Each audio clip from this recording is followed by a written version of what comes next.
Welcome to episode 401 of the Red Dirt Agronomy Podcast. I am Dave Deacon. That's right, we're kicking off our fourth season on the podcast airwaves. I think it's airwaves. Broadcasting to you anyway. Now, if you were in Enid this past weekend, we hope you stopped by our booth at the KNID AgriFest and said hi. We had a great time talking with folks as they stopped by the booth and visited with the doctors about all the things that are happening on their farms when it comes to crops. And when Dr. Rodney Jones and Karen Eifert Jones stopped by the booth, we thought, hey, let's mic them up. This will make a great episode. And in doing so, we think that you'll enjoy this conversation about how they've made their operation work throughout the years. Now, just a reminder, you'll be able to find all of the information we talked about in this episode and past episodes on our website, reddirtagronomy.com. As always, we start with a quick trip around the table for an introduction to the dream team of dirt and everything that grows from it. Let's start with Oklahoma State University Extension Precision Nutrient Management Specialist. And I'm going to put this on you. Your vouching for Radon is partially why I have him and can't get rid of him. Dr. Brian Arnell. And across from him is a postdoctorate in the Plant and Soil Sciences Department. I was a multiple-time student. Not the same class, though. I one time only. No repeats. Dr. Radon Cherry. So let's kick off this conversation with the Joneses, recorded on January 11th, 2025. You are listening to the Red Dirt Agronomy Podcast.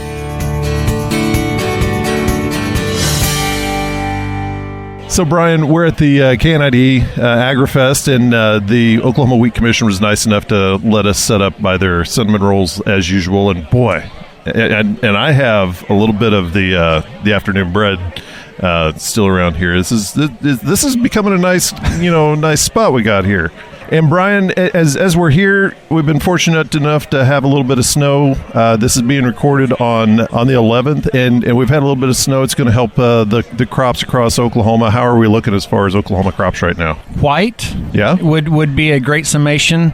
It's been a mixed bag. I've seen some of the weirdest stuff I've seen in wheat fields this year, especially some of the early planted stuff. So you have the early planted stuff getting a lot of calls from south to north is that, my early planted wheat looks horrible. Right. Is it disease? Is it this?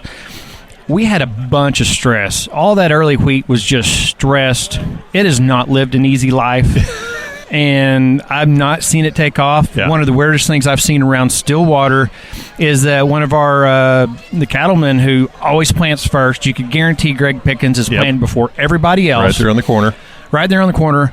All of his stuff that went early, rye came up, both cereal and Italian, everything came up. The wheat kind of came up. The rye sent heads out. So it actually headed out, and you can go across, if you go west out of town on it doesn't matter the road. If you go west out of town, you can see his wheat fields. One, they look very mosaic-y. Yeah. Because anywhere there was moisture was tall, big, it kind of got burnt back. Everything dries tiny, shriveled. But anywhere that there's bigger wheat, there's rye sticking up that's about a foot tall, headed out. It never made seed. Right. That's weird. Talking about, and we got Radon here. He's walking more of my plots. We got a lot of late wheat in the state. I mean, a lot of acres. Kind of a mixed bag on what we're seeing. Early spike. We were discussing on our research is that we would have expected, because we've had some warmth, it's been relatively warm through December, that we'd see a little bit more growth than we did out of that late planted stuff. The Thanksgiving, early December, it's at least out. For the most part, it's just past spike at best. A lot of maybe one leaf in some of our stuff that was just a week or two earlier, but not much out of the ground as far as development. But it's out of the ground. Right. We have a stand. We've got better moisture coming in right now. I mean, we haven't burned a lot. We had that fairly open fall, so the moisture's there. Yeah. The yield potential, I've been doing some stuff with NDVI and even up into, we had Jerry May on one of these podcasts up around Kiowa through Alva. Potential-wise, we're still 70, 80. If I just look at the plant that's out there, the moisture underneath it, we get an open spring where we come out in a decent spring. We've got great potential. Yeah. That's the fun thing about a farm show. I was going to say, we have an excited fan over there. We got an excited fan. Yeah. And so, that's why I'd say is that it's a mixed bag. Yeah. Nothing I'm giving up on. Yeah. Right? We have too much soil moisture to give up on. Oh, yeah. Josh is unmiked right now, but we've been talking for months that this could be a huge spring oats year. Yeah. In fact, to the point where you probably can't find spring oats right now. So we'll probably have a spring oats podcast coming out before Valentine's Day to talk about spring oat management. But it's going to be one of those for forage production, spring oats, some of our spring cereals to get in. But overall, I'm excited about the wheat crop. Yeah. It's small, but anybody that's heard me. Wheat's made in March and April. Wheat's made. I'm a huge fan of small wheat anyways when it comes to the grain side. The grazers, I know that's not what they want. Right. But a small plant coming out of the winter doesn't scare me too much the way our genetics and our conditions are. How many days are we going to be below 10 degrees? Yeah. That's the question. Yeah. And I think we've got a little bit of hardening off. We're cold now. It's going to warm up next week. We'll see. By the time this airs, we'll know a lot more, but it's supposed to be cold. Yeah, Siberian blast. So now we've got this heat-cool cycle. Any winter canola that's in the ground and up, it concerns me. Yeah. We'll see if it can stay dormant. Yeah. I think the wheat will be good. The wheat's hardened off. It's probably going to be, for the most part, okay. The big stuff, the early stuff that's stressed, we're still seeing it kind of slough back. It's like putting cotton in the ground when it's cold and you just get the cruds. I really feel like a lot of our wheat, the early sown wheat, kind of has the cruds. Yeah. Well, and luckily, excuse me, we have some producers. Experts. Yeah, Oklahoma producers here. Go ahead and introduce them. Well, they wear so many hats, so I'm going to do more so names than I am anything else because the number of hats, especially the one nearest to me, has on. But we have Dr. Rodney Jones. Mm-hmm. He is Ag Econ. We've had Rod on at least once before, I believe, on this podcast. Am I wrong? Yeah, we had him last year at the farm show, didn't we? No. I just made that up. Well, I'm sorry. We could edit that out. You should have been on there. Yeah, you should have been out. And we felt your presence. Yeah, we did. Okay. Yeah. Okay. So anyways, Dr. Rod Jones, Ag Econ Extension, came out of the Northwest District Office. Also spent a lot of time up at K-State. And then probably the boss, Karen Eifert Jones. She is the farm hand, the farm boss, all that. And she is on more committees than we can name off on a single hand or both hands. And I do want to say, you're the reason why I add the date of the broadcast on this, because she sent me a message and said, well, that's great that you're giving all this crop update information, but was that last month? Was that last year? So now I go ahead and say, as we are recording on Saturday, January 11th, 2025, this is where we're at. she keeps us honest. Yes. Across the board. One of my most important roles is a big fan of this podcast. Critique. Guys, tell us a little bit about, what you're doing both on Rod, both with OSU and then here in Rod on the farm. What does your systems look like? Well, I have a large teaching and at least currently advising appointment in the Ag Econ Ag Business Department. So that keeps me pretty busy in the fall and the spring especially, probably more so in the spring. I teach a lot of classes. What type of classes are you teaching? Teach a little bit of farm management, and I teach about all of the finance. I hold the Oklahoma Farm Credit Ag Finance Chair, and so one of my mandates associated with that is to train students to work in the area of ag finance, and I've been doing that for about 11 or 12 years. So yeah, a lot of ag finance, a lot of farm management, and I do teach one section of the Intro to Ag Econ class just to kind of keep me honest. That's a real challenge. And I'm going to put this on you. Your vouching for Raiden is partially why I have him and can't get rid of him. Well, I was a multiple-time student. Not the same class, though. Okay. One time only. No repeats. Yeah. I had Raiden numerous times in various classes, and I really enjoyed that, and tried to help out a little bit through his graduate program progression. Even though it's in a little different department, we kind of try to cross over a little bit, and once in a while I like to try to add a little bit of economics to what you guys are doing, and I hope you guys kind of keep us honest when we try to delve into some cropping system work. That's harder with some of your faculty than it is with others. Yeah. We'll just leave it at Believe me, I know. So that's what I'm doing for the most part in that aspect of my life, and then try to help Karen out a little bit with the farming operation once in a while when we need to feed a few cows or move some cows around or plant some crops. Try to break ice on really cold mornings because Karen does not like that. So, Karen, tell us about the farm and what you do, farm and off farm. So, the farm is something that we basically started together. We do farm family land that has been in my family for a long time, but we also farm a lot of other land that wasn't in our family. And we've tried to build that together while he's away. I've tried to keep things going, but obviously couldn't do it if he wasn't sneaking home at night and weekends and things that we call date night, spraying and things like that. So it's a commodity crop farm is how I described it for years. We have recently, 4 years now maybe, added cattle. Trying to grow cattle in this market is not easy, but we're doing our best. We've been able to add cows to where we're up to a decent sized herd, but maybe only about half of where we want to be. Although this week it felt like enough, I think. But anyway, so cropping wise, when we took over, any ground that we've taken over has probably only ever been in wheat from the time the sod was turned. And we are very much committed to a rotation cropping system. At this point, our 5 primary ones in the winter will have canola and wheat, and then in the spring we'll be putting in grain sorghum, soybeans, corn, and then double cropping grain sorghum and soybeans when it's appropriate, and a pretty committed, intense rotation. That doesn't always make sense to our landlords. We spend a lot of time on education. That's sort of where I come into the relationship. Rod tends to be a real science person. He's like, I don't know why. Like, the science shows this is what we should be doing. Why do we have to explain it? And I said, well, there's a lot of emotion attached to we've only ever grown wheat or something. And so it's a learning process. An economist that doesn't do emotions?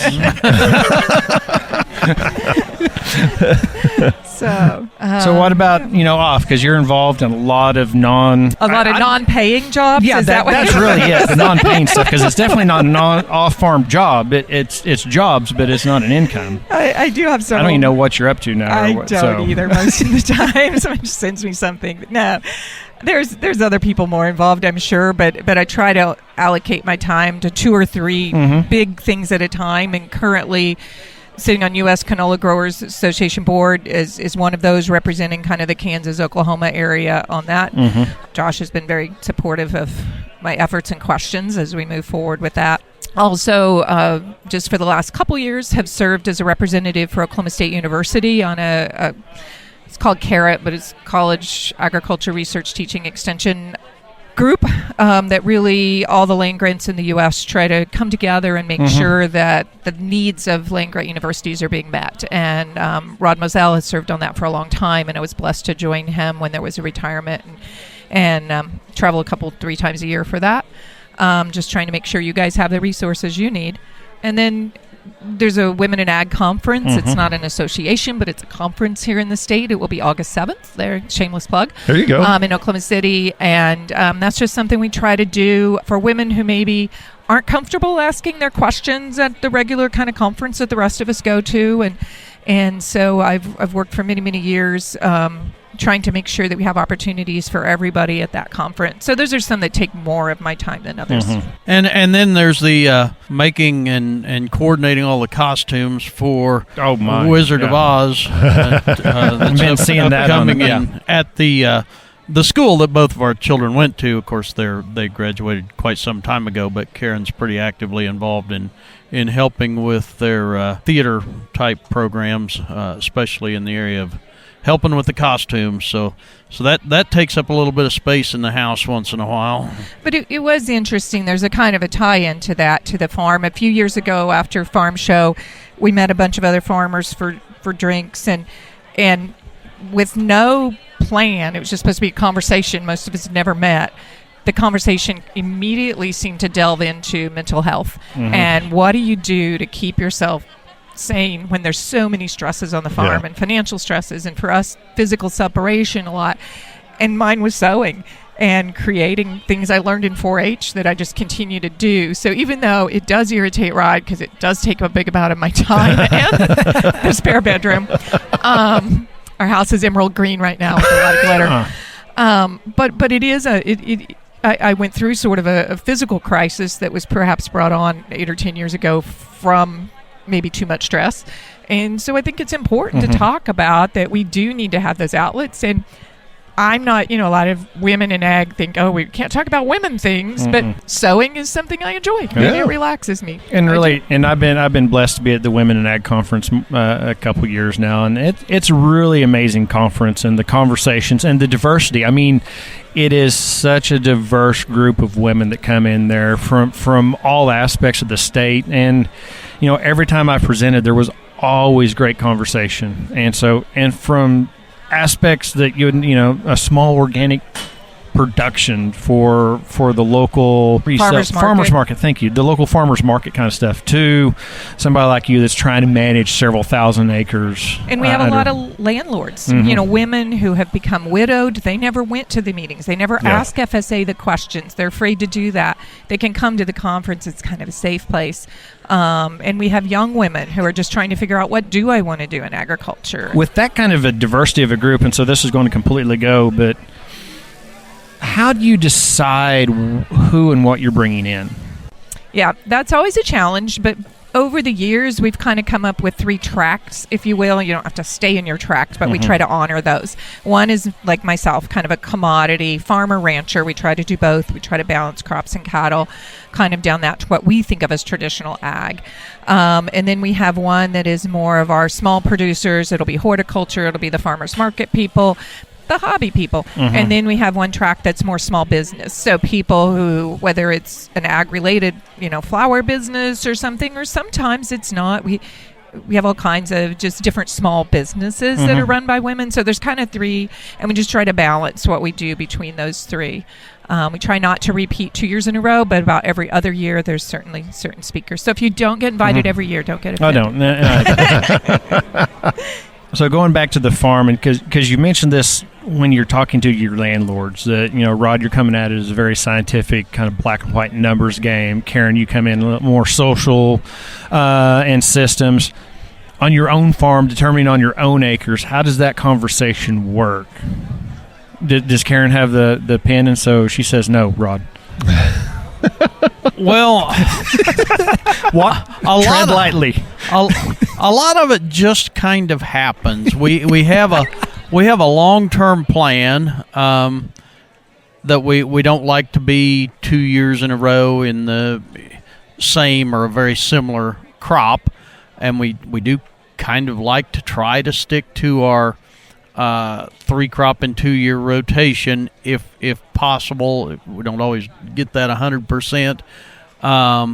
But sometimes when it comes to deciding, okay, this spring, is this farm going to get planted to corn, or is it going to get planted to grain sorghum, or is it going to get planted to soybeans, for example?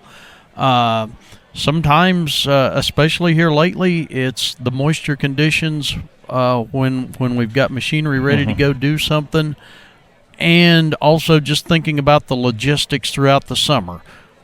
Which fields are kind of on the same route as you're going around putting on various herbicides or trying to coordinate harvest activities. And sometimes with our neighbors, what are they planting across the fence? We have one neighbor that's really good on soybeans, about calling, saying, what are you putting here this year is what we're going to put. That can help. Yeah, so we think about that a little bit. I try to kind of keep some kind of a record what was planted on each farm as a spring planted crop the last time we had a spring planted crop on that farm, and try not to double that up too much. But yeah, a lot of it is just looking at the weather, looking at soil conditions, and looking at the logistics. A lot of logistics.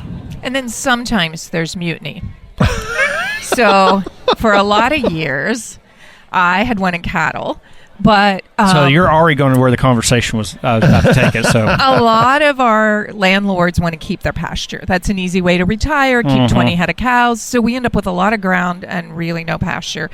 And so as we bought farms, they had a little piece of pasture. We'd rent it to a neighbor because we just Mr. Economies of Scale says 200 head or none at all. That was the number. Or was it 250? I don't even. I think I heard that in class. Yeah. You better do it big. Yeah. Well, this is what we hear at home, right? But the problem was big was never happening. And our son really wanted cattle, and he was about ready to go to college. And I thought, well, if we don't get him, he's never going to know what cattle felt like. Yeah. And now don't ask me where he is this week when we're all breaking ice. But anyway.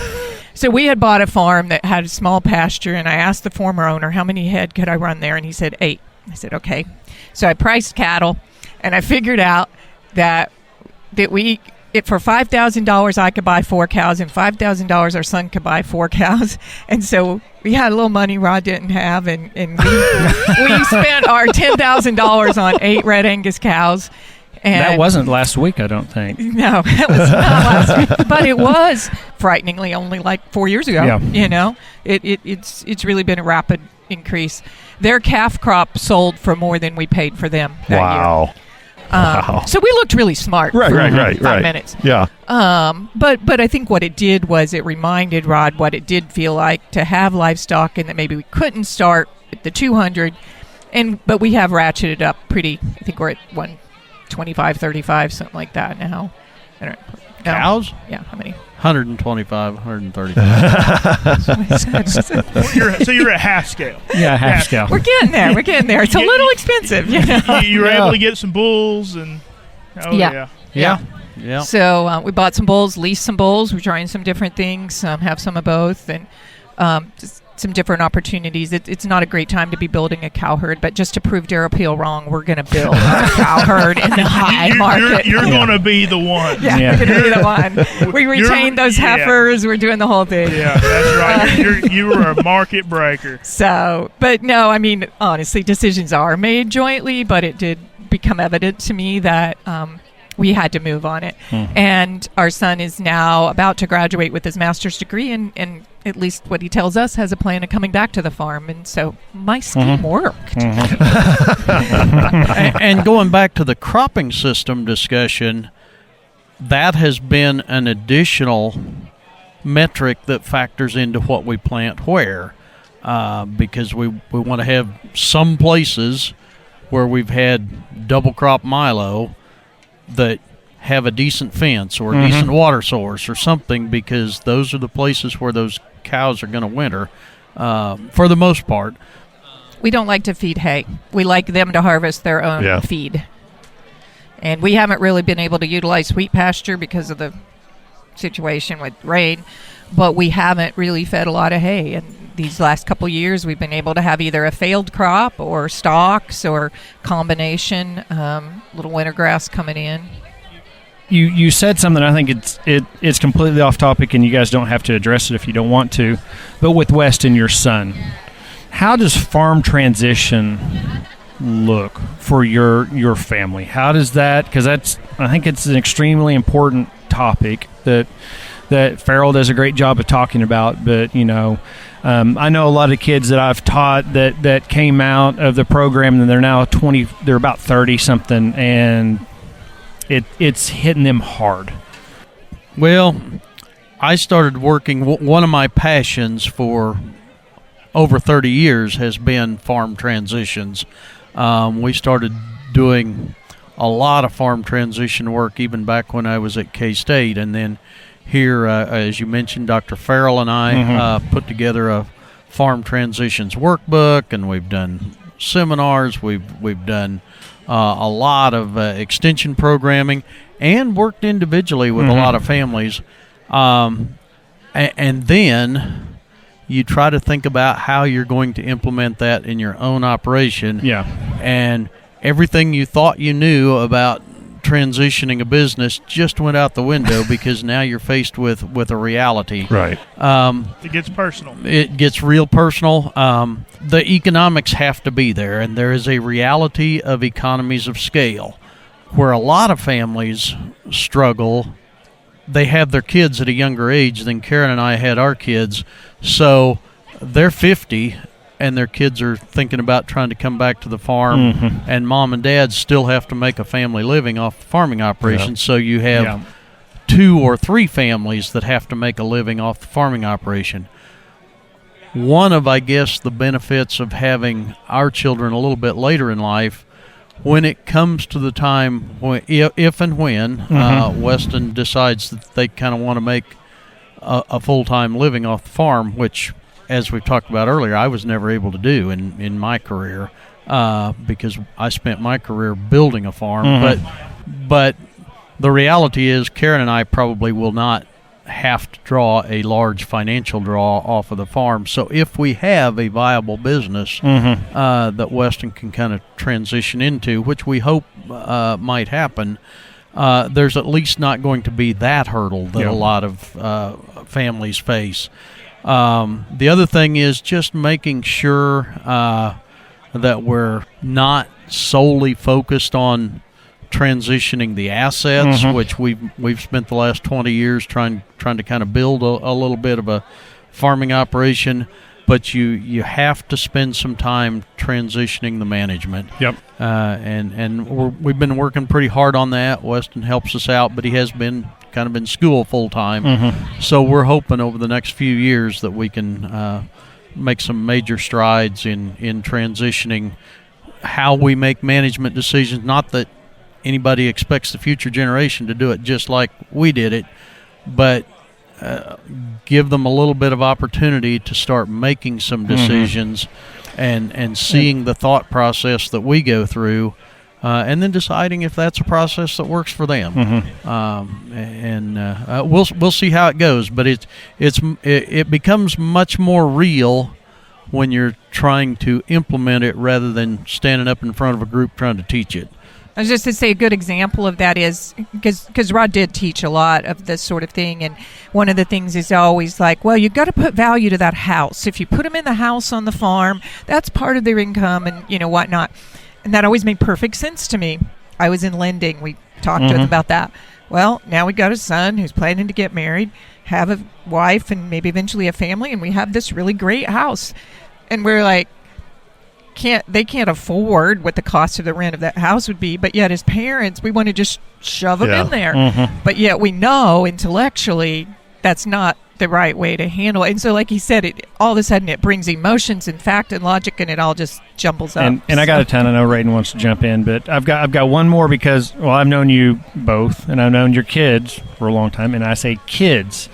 And so we've spoken about Weston and a lot of the farm transition stuff that I've been involved with in the conversations.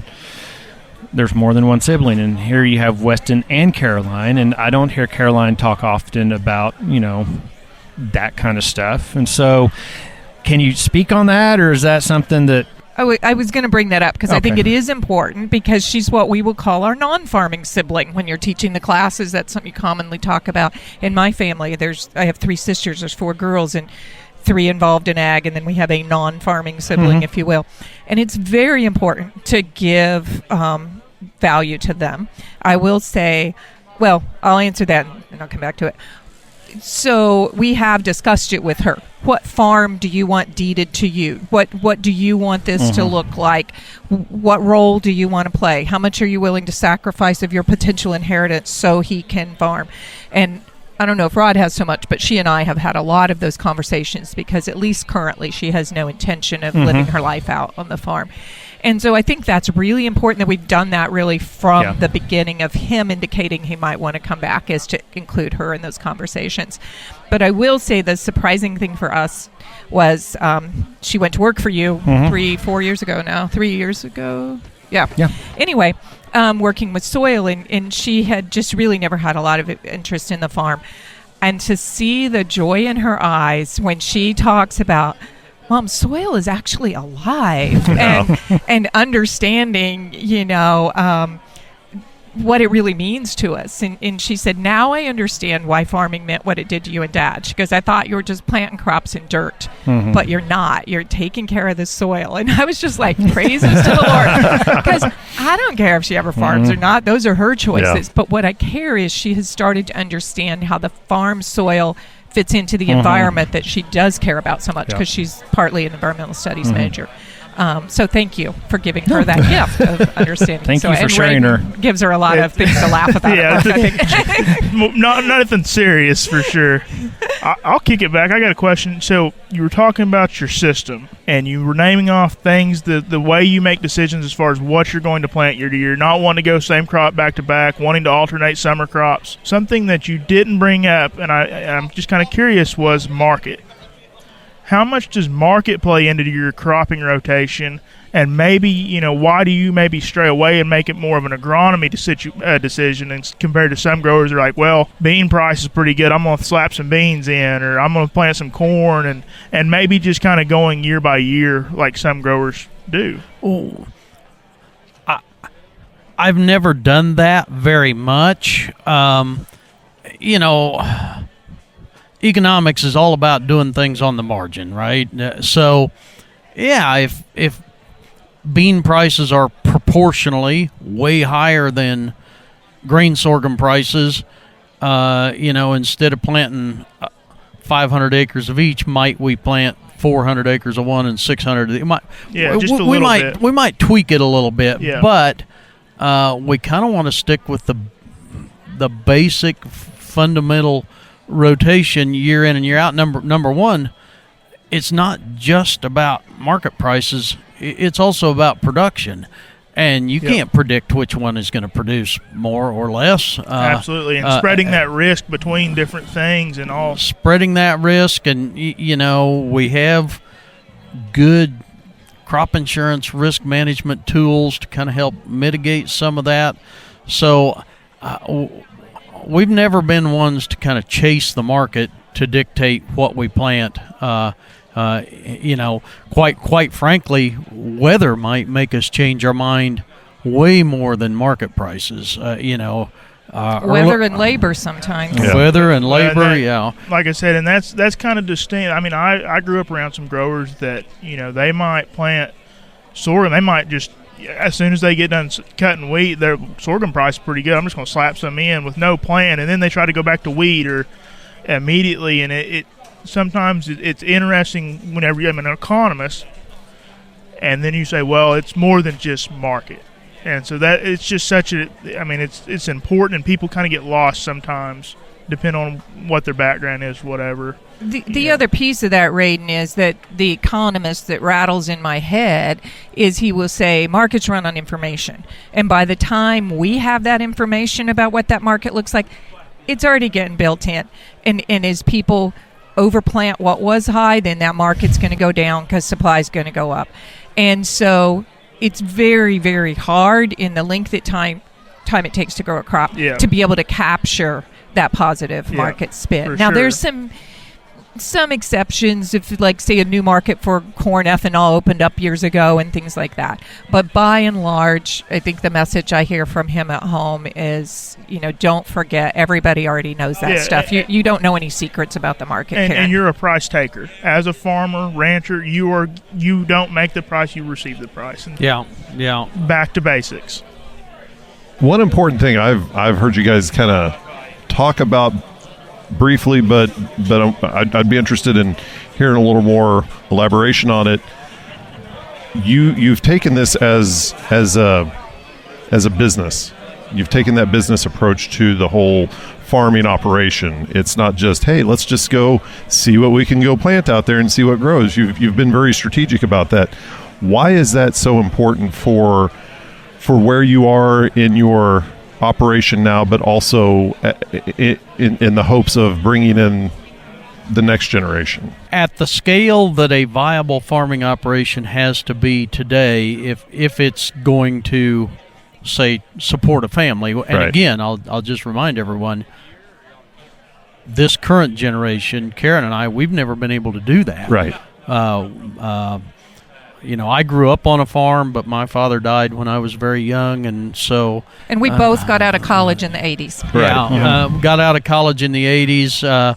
We didn't step into a viable farming operation. We took over some land that was Karen's But we Karen's pay family's. rent. But we like pay rent, else. and we rented the machinery. We didn't get machinery given to us. So we've spent 20 years or so building a farm. Right. Right. hopefully that we can pass on to somebody else. There's not room for financial error in that model. Right. The margins are so thin year in and year out. Yeah, you hit the home run every once in a while and have a good year, and then you have a couple of years where you struggle a little bit. But if you look at a 10 or 20 year average, the margins are not wide enough to not treat it like a business. Right. You have to strategically plan so that you can be on a path of maybe a little bit of gradual growth and kind of build, our ultimate goal is to build a little bit of equity so that you're not having to be out there working 50, 60 hours a week when you're beyond the age that you should be out there working 50 or 60 hours a week, just like everybody else. And in order to accomplish those tasks, it has to be run like a business. It's a competitive world out there. I'll tease Rod a little bit with an answer on that, but it's kind of true. Something we haven't talked about is that I had a couple different careers before being full-time on the farm and raising the kids. One of them was ag chemical sales, but the other one was in ag lending. I spent almost 20 years in ag lending. And the particular role I played was basically liquidating bad loans. So I always say I had a front row seat on why farms fail and how they handle it. Some of them are able to end with something and walk away and the family's still speaking to each other, and some of them were complete train wrecks. So when we talked about committing our lives and our resources to farming, I said we need an exit plan. We're not going to just go into this and never look back. Yeah. And so basically our exit strategy was if we lose money 2 years in a row and we can't see a change, then that's time to quit. So I kind of teasingly say if we lose money 1 year, he's going to work super hard because he thinks I've got to hold him to that and make him sell out the next year. But we have been blessed in our 15 to 20 years back in farming that we've been able to, through crop insurance, different things, been able to put some profit together every year and be able to continue that farm. But I think that's important for all farms too. As you approach it as a business, you've got to know what is that P&L look like and what are you going to do about it when it's not there. Yeah. Well, I guess here's a kind of a question for anybody that wants to start fresh, wants to maybe they have some land that's rentable or something like that, but they're going to start from scratch. What is the things that they need to be thinking about when they're making that decision or planning to make that decision in the future? Well, it's such a capital-intensive business. I mean, we both grew up around farming and farming operations, but we didn't start farming until we were over 40 years old. Yeah. And that's kind of the unfortunate reality, because you have to have a little bit of equity to put in the game. Even if you're offered the opportunity to rent some resources, you've got to acquire some machinery. You've got to have some money to put the crop out or buy the cows or whatever the case may be. So I think for somebody who is not stepping into an existing viable operation, there's going to have to be, just the reality is there's pretty much going to have to be some off-farm income or some time spent accumulating a little bit of equity to kind of get it off and running. I know that's what a lot of people don't want to hear, because a lot of people, think, well, this is the life I want to live, and there may be people out there who can make that work, but I think you're going to put yourself at a tremendous amount of risk if you just borrow all the capital to start from scratch.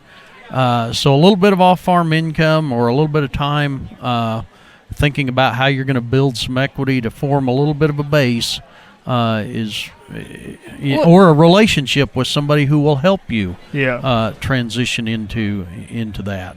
That's what I was going to mention, Rod, because we did that when we started, because everybody around us just had conventional till wheat equipment. Right. We couldn't buy all the equipment we needed to start with trying to row crop, and so we found a farmer who was doing that sort of thing. We found another farmer who was buying the chemicals, and we could kind of hatch onto theirs where we could buy cheaper if we bought through them, kind of deal. And so we did some equipment sharing. We did some equipment leasing. We didn't have a goal of owning the biggest, best, newest stuff and having it all sit in the front of our house. And there's a young man in the community who his dad was not a farmer. And he came to us when he was only 20, I think, and kind of started working part-time for us, and then expressed he had a really good town job, but he's like, I really want to farm. It's my dream, And so our advice to him very much was keep that town job, do what Rod's saying, accumulate that capital.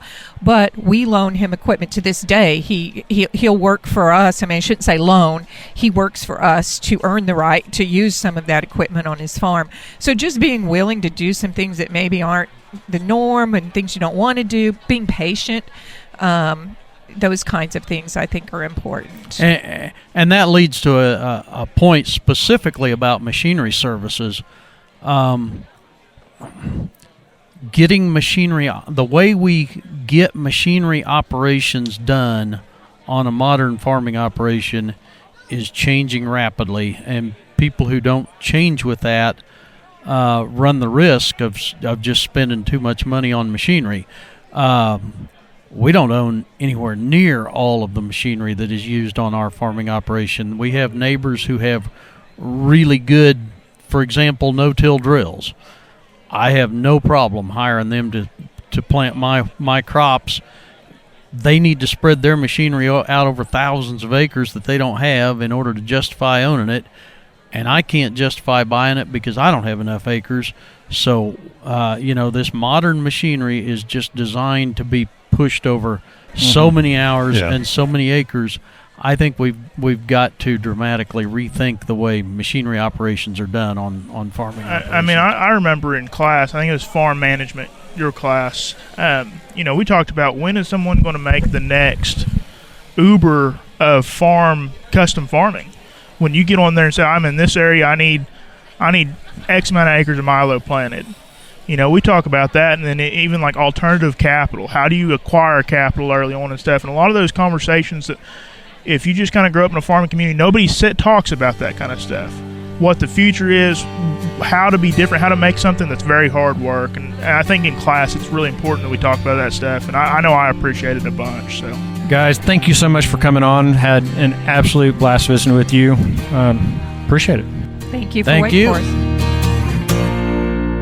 Thank you for listening in on this conversation of the Red Dirt Agronomy Podcast. And if you'd like to join the next discussion, leave us a message on our website, reddirtagronomy.com, or send us a tweet. Our handle is reddirtag. We'd like to thank Dr. Rodney Jones and Karen Eifert-Jones for joining us on this episode of the podcast. And again, if you get a chance, visit our website, reddirtagronomy.com, to find out more information about our guests and any of the resources we discussed on this podcast. For Dr. Josh Lofton, Dr. Brian Arnell, and Dr. Radon Sherry, I am not a doctor, but I play one on the podcast, Dave Deacon, and we all want to thank you for listening. The proceeding is a copyrighted recording of Ag Now Media, LLC 2025.